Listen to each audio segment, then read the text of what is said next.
In December 2019, the coronavirus began in Wuhan, China, and in a matter of just a few months, it had crossed over land and sea to spread throughout the whole world. As with most respiratory viruses, the coming of spring has brought a reprieve from the contagion. But what is going to happen in those parts of the world that are heading into fall? And what is going to happen in the higher latitudes when the summer is over and the temperatures begin to drop again?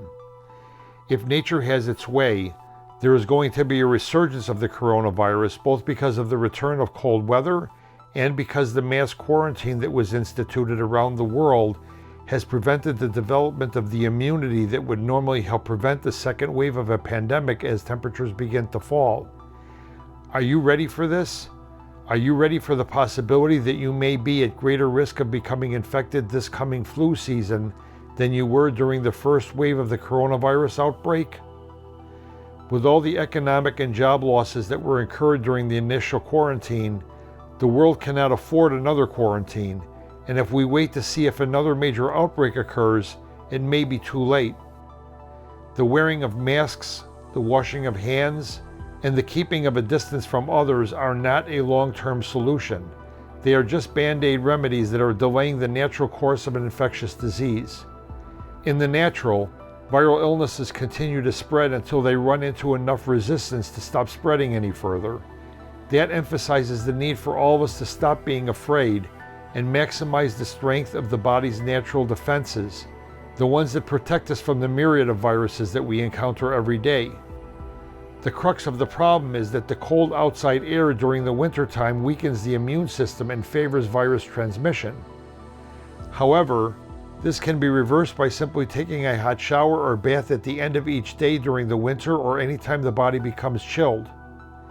As discussed in the first video of this series entitled Coronavirus Update, Our Best Defense, the hot water weakens viruses and stimulates a return of blood flow to the mucous membranes, thus allowing the immune system to function the way it does when the weather is warm.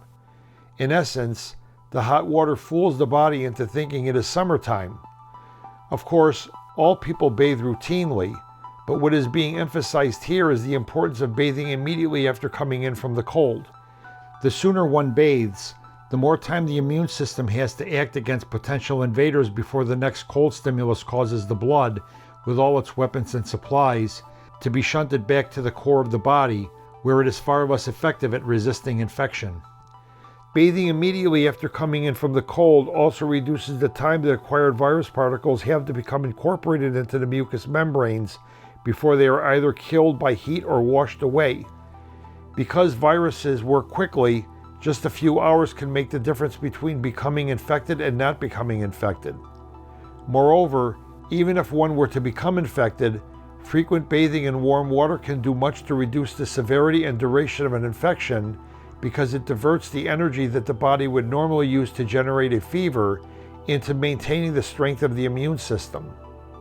In essence, frequent warm water bathing in the winter, particularly after coming in from the cold, helps the immune system maintain the same defensive capabilities that it has during the summer months when viral infections are largely prevented from occurring.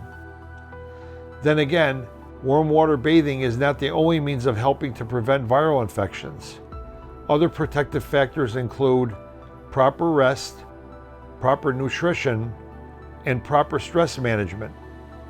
Note that all of these factors relate to further strengthening the immune system. Proper rest primarily involves getting to sleep early at night because the most restorative hours of sleep begin a few hours after sunset and end a few hours after midnight. Proper nutrition involves foods that are high in vitamins, minerals, and antioxidants, namely fruits and vegetables. Refined sugars should be avoided, and animal-based products may be consumed but only in moderation so as to minimize toxins, reduce inflammation, and keep the blood slightly alkaline.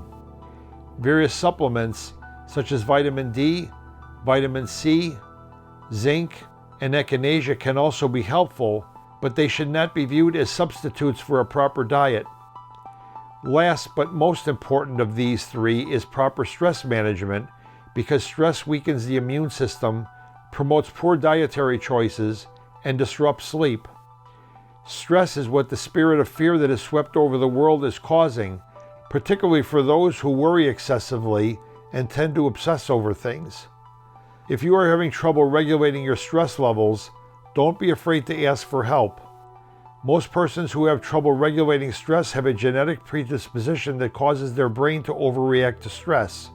Such persons are strongly encouraged to visit the YouTube channel Chicago Mental Health, home of the Racing Mind video series. This groundbreaking series of videos presents, for the first time in history, the neurophysiological basis of excessive anxiety, excessive fear, and a wide variety of psychiatric disorders and associated medical conditions.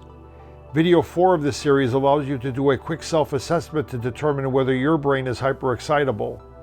Just tap on the playlist at the end of this video to get started. This video series is sponsored by the Binder Foundation, a charitable organization that is dedicated to the enhancement of human life through research and education on disorders of the mind, body, and spirit. If you have found this video to be a benefit to you, please share it with your family and friends.